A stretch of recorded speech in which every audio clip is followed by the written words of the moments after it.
একটা সংসারে যখন পিতামাতা 5 জন সন্তান থাকে, পিতামাতা চেষ্টা করে 5 জন সন্তানকে সুশিক্ষায় শিক্ষিত করে সুন্দর জীবন তাদের প্রদান করা। 4টে সন্তানকে ভালো দেখতে চায়,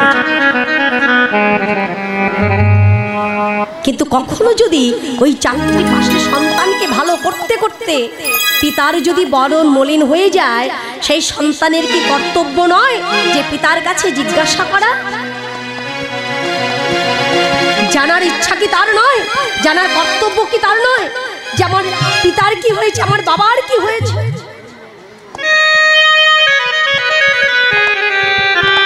এই কর্তব্যের কথা, এই ইচ্ছা শক্তির কথা এই কলিহত জীব, বিশেষ করে আমার মতো যারা,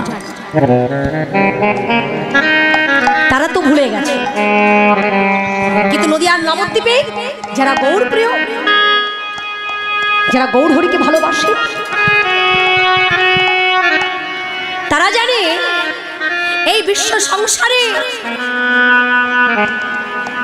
ভাই বলো বন্ধু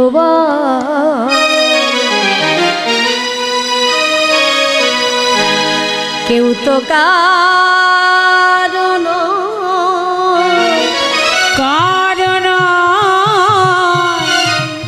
দুদিনের দেখাশোনা পথের পরিচয়, ওই না পথে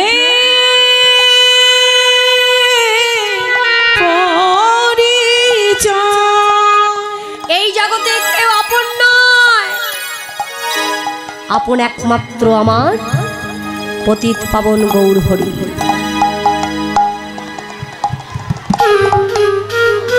এ কথা একমাত্র গৌরপ্রিয় ভক্ত যারা, তারা মেনে নিয়েছে, কিন্তু আমার মতো যারা, তারা কিন্তু মানতে পারেনি বাবা।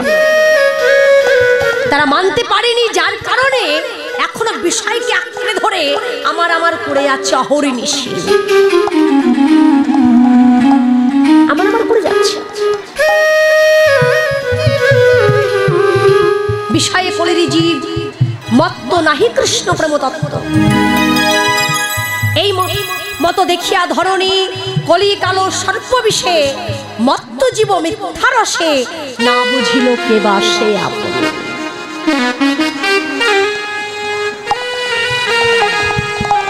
বিষয় কেমন করে আঁকড়ে ধরেছি, এই বিষয় করতে করতে কৃষ্ণ তত্ত্বটাকে ভুলে গেছি।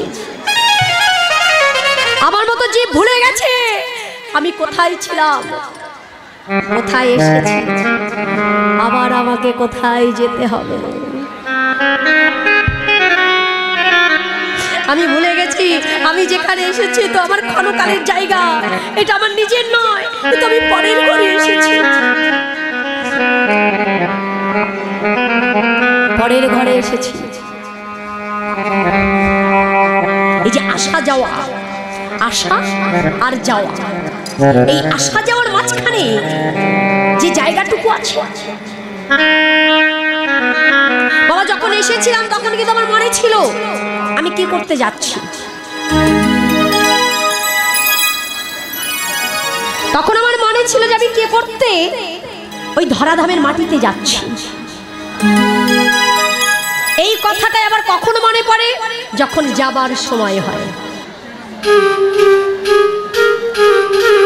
কিন্তু এই আসা যাওয়া, আসা আর যাওয়ার মাঝখানে পড়ে যে সময়টুকুর মধ্যে আমার মতো জীব বিষয়কে আঁকড়ে ধরে আমার করছে, আমার করতে করতে এটাই ভুলে গেছে এই জগতে কে আমার নয়, আমি কার। আমি সব ভুলে বসে আছি। পান থেকে চুল খসুক বা না খসুক, ভগবানের দুয়ারে গিয়ে করো জোর করে বলি, প্রভু তুমি আমাকে দুঃখ কষ্ট জ্বালা যন্ত্রণা কেন দিচ্ছ?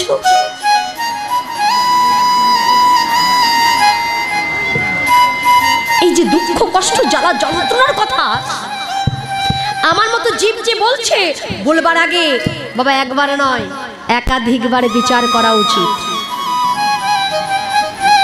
কাকে কি বলছি আমি? এই যে দুঃখ কষ্ট পাবার বিষয়টা না বাবা, এটা পূর্ব থেকে নির্ধারিত হয়ে আছে। ওই যে বলা হলো না যে সন্তান যদি কষ্ট পায়, পিতা মাতা, আমরা কি বলি, একটা সন্তান যদি কষ্ট পায় সব থেকে বেশি কষ্ট কে পায় বাবা? হ্যাঁ আপনারা বলুন, একটা সন্তান যদি কষ্ট পায় সব থেকে কষ্ট কে পায় বেশি? মাই পায়। কিন্তু এটা ভুল, এটা ভুল। আপনারা কি মনে করছেন, আমরা কি মনে করছি যে আমার মা,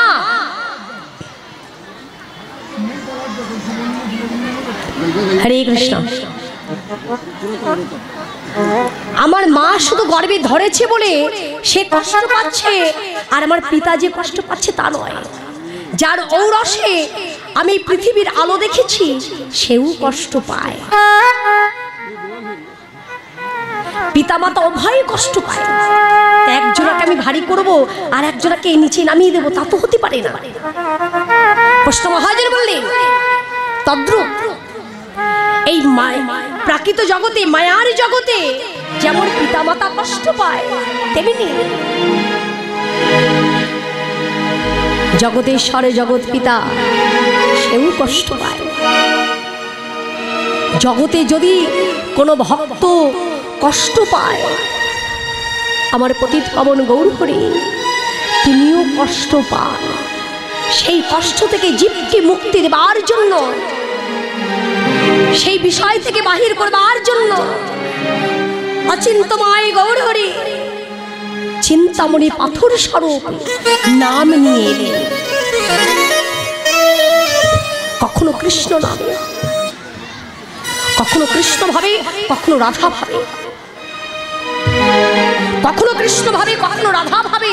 তিনি ভাবিত হয়ে তার ভাবের মাধ্যমে দিয়ে জগতের মধ্যে নামে প্রচার করলেন। আজকে সেই গৌরহরির নয়নে যখনই জলে দেখেছে, আজকে গৌরীদাস পণ্ডিত মহাপ্রভুর কর দুটি জড়িয়ে ধরে বললেন, প্রভু কি হয়েছে তোমার? তুমি অমন করে কাঁদছো কেন? কেন কাঁদছো অমন করে? তুমি তো ভালো করে জানো আমি সব সহ্য করতে পারি, কিন্তু তোমার নয়নে জল দর্শন করতে পারি না, তোমার বদন মলিন দেখতে পারি না। এটা শুধু এ যুগে নয়, সেই পূর্ব যুগ থেকে, পূর্ব জন্ম থেকে এটাই তোমাকে বলে আসছি। এই গৌরীদাস পণ্ডিত আজকে মহাপ্রভুকে যেভাবে বলছেন, ঠিক তেমনি ভাবে দাপর যুগেও বলেছিলেন। দাপর যুগে কৃষ্ণকে বলেছিলেন, কৃষ্ণ জং ব্রহ্ম বরুণেন্দ্রিয় রুদ্র মরুত শবন্তি স্তব বেদ সঙ্গক্রম উপনিষিদ জং সমাগাজ সন্তাং ন বিদুষুরাসুরগণ তস্ময় দেবায় নমো। কৃষ্ণ যে চরণের ধুলি পাবার জন্য জং ব্রহ্ম বরুণেন্দ্রিয়, ব্রহ্মলোকের ব্রহ্মা অনন্ত কোটি কল্পকাল ধরে বসে বসে কাঁদেছে। বরুণ কাঁদে, ইন্দ্র কাঁদে, রুদ্র কাঁদে, রুদ্রাণী কাঁদে। শুধু স্বর্গের দেবতা নয়, মর্তের মানুষ নয়, যে চরণ পাবার জন্য অসুরগণ পর্যন্ত কেঁদে বলেছিলেন, চরণ ধরিতে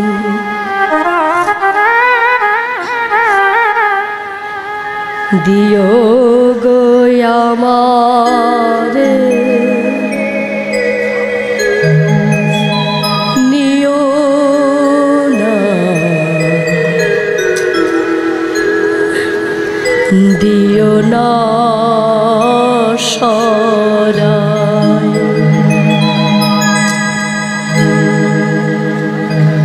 যে চরণের এক কণা ধুলি পাবার জন্য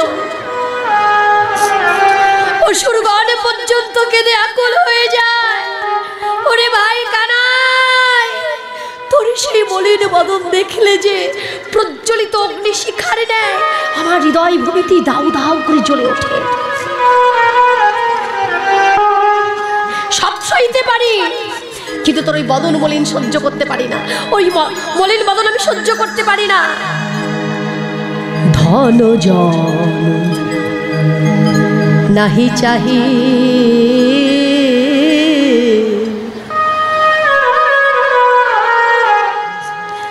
কবিতা সুন্দরী। কৃষ্ণকে বলেছিলেন ধন জন নাহি চাহি কবিতা সুন্দরী। শুদ্ধ ভক্তের পাঠ দেখো কৃপা করি।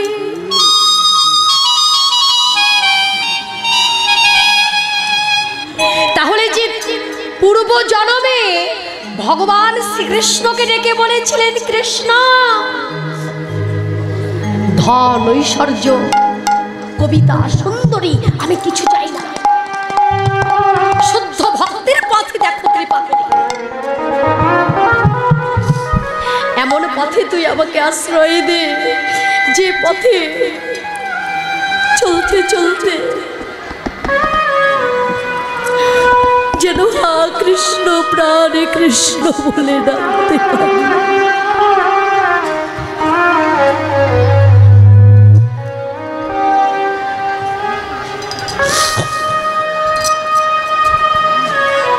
এই কথাটা কে বলেছিলেন? সুবল বলেছিলেন কৃষ্ণকে।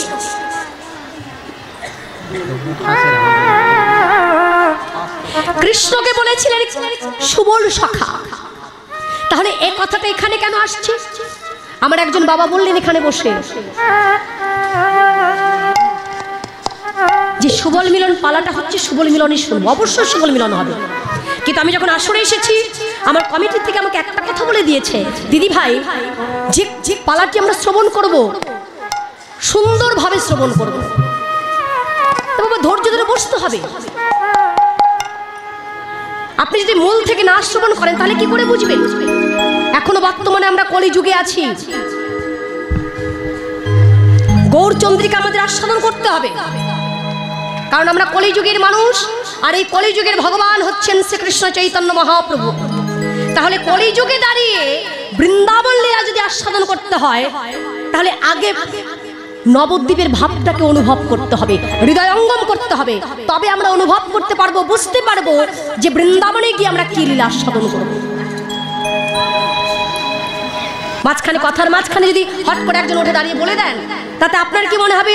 আমি তো বলে দিলাম, আমি তো বলে দিলাম, ছোট মুখে বড় কথা। হয়তো আপনি বলে দেবেন, আপনার খুব ভালোই লাগবে যে আমি বলে দিয়েছি, আমি নিজেকে খুব বড় মনে করছি। কিন্তু আপনার ওই একটা কথার কারণে কীর্তনের মানসিকতা নষ্ট হবে, চঞ্চলতা হয়ে যাবে আসরটা। তাতে কি হবে? আরো হাজার হাজার ভক্তের প্রাণে আঘাত লাগবে। এই যে সুবল মিলনের কথা আমরা আলোচনা করছি, সুবল তো বৃন্দাবনে, সুবল বৃন্দাবনে, কৃষ্ণ বৃন্দাবনে। তাহলে সে কথা আজকে নদিয়ার নবদ্বীপে আলোচনা হচ্ছে। এখানে কারা রয়েছে? একদিকে গৌরীদাস পণ্ডিত আর একদিকে শ্রীমান গৌর সুন্দর। আজকে যেভাবে গৌরীদাস পণ্ডিত আমার গৌরাঙ্গের চরণের আশ্রয় নিয়ে তার শ্রীপাদ পদ্মে বসে তার কর দুটি জড়িয়ে ধরে বললেন, গৌরহরি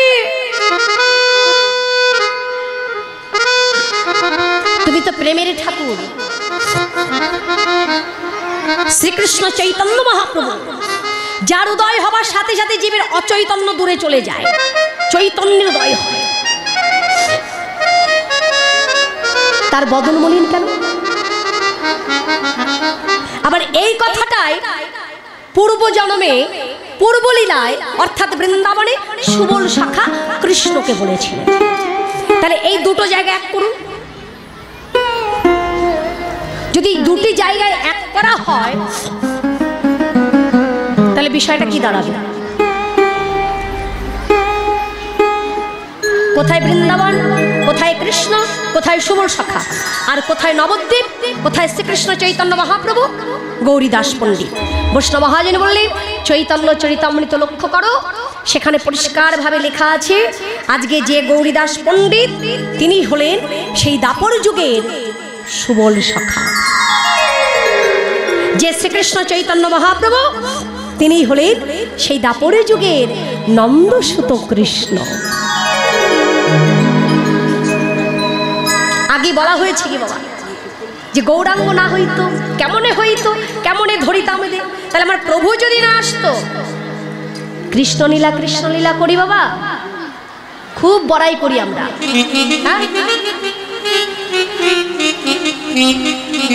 আপনাদের আসলে আসি বা না আসি, একটা কথা এখানে দাঁড়িয়ে বলে যায়, আজকে বৃন্দাবন লীলা নিয়ে কৃষ্ণ লীলা নিয়ে এত যে বড়াই করছি,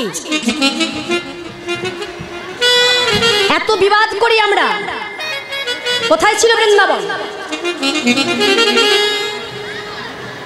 কোথায় ছিল বৃন্দাবন? কোথায় ছিল রাধা? কোথায় ছিল কৃষ্ণ? কোথায় ছিল গোপিনীগণ? তাদের আমরা জানলাম কি করে? মাথায় রাখতে হবে, ভালো করে একটু চিন্তা ভাবনা করুন। এখানে বসে বসে অনেক দু একজন বাবা আলোচনা করছেন, কি আলোচনা করছেন আমি জানি না, তবে একটা কথা বলে দিয়ে যায়, আজকে এখানে আপনারা যে মাটিতে বসে আছেন, আপনাদের পরম সৌভাগ্য যেই মাটিতে আপনাদের জন্ম হয়েছে, আর তার থেকেও পরম সৌভাগ্য আমাদের যে আপনাদের এই মাটিতে আমি আসতে পেরেছি। কেন বলুন তো? আমার গৌরাঙ্গী যে পারিষদ ভক্ত সেন শিবানন্দ এই মাটিতে জন্ম নিয়েছে। এই যে গৌর পদাবলী, এই গৌর পদাবলীগুলো আমরা আস্বাদন করতে পারছি যার দৌলতে, তার জন্ম এই মাটিতে। দেখুন তো আপনাদের ভাষা, এই সিলেটীয় ভাষা সারা অল বাংলাদেশ অন্য কোনো জায়গার কোনো ভাষার সঙ্গে মেশে কিনা? মিশবে কি? মিশবে?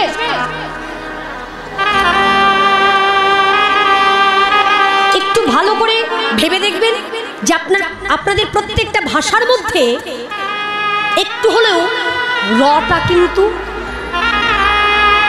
অ্যাডজাস্ট করা আছে। কেন করা আছে জানেন? এই মাটিতে সেই ভক্ত জন্ম নিয়েছিল যার কৃপাতে, যার দৌলতে আজকে আমরা গৌর পদাবলী আস্বাদন করতে পারছি। তিনি হচ্ছেন ত্রেতা যুগের সর্বশ্রেষ্ঠ ভক্তের উপাধি পাওয়া রাম ভক্ত হনুমান, যিনি আপনাদের এই মাটিতে, এই সিলেটের মাটিতে জন্ম নিয়েছিল মুরারি গুপ্ত রূপে।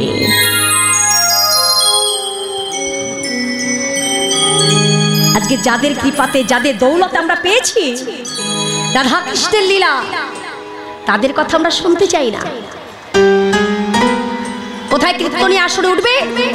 ভারত থেকে কীর্তনীয় আনা হয়েছে, কীর্তনীয় একবারে ভালো করে সেজে গুজে এসে আসরে দাঁড়িয়ে ধিদিং ধিদিং করে লাফাবে, দু চারটে হিন্দি ভজন গাইবে, খুব ভালো হয়েছে কীর্তন। কি হয়েছে না? খুব ভালো হয়েছে। কীর্তনীয় না নাচলে কি কীর্তন হয়? আজকে যে সম্পদ আমরা পেয়েছি বাবা, ভগবানের কাছে প্রার্থনা করি এই মাটিতে আপনারা বারবার জন্ম নিন, আর আমাদের ভারতবাসী সবাই যেন একবার হলেও এই সিলেটের মাটিতে আসতে পারে।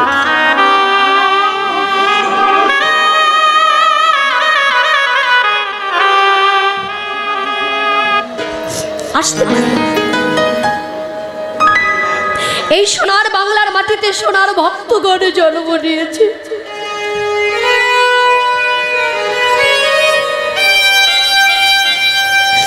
যাদের কৃপাতে আমরা গৌর লীলা সাধন করছি, যে লীলার মাধ্যম দিয়ে এটাও জানতে পারছি যে বৃন্দাবনে ভগবান শ্রীকৃষ্ণ কি লীলা করেছিলেন।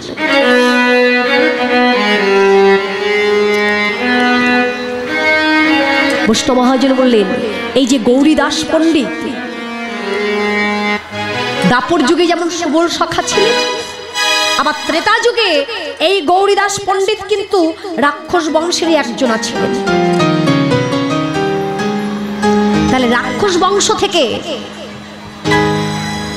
একেবারে সরাসরি ভগবানের চরণাশ্রয় করতে পারলেন।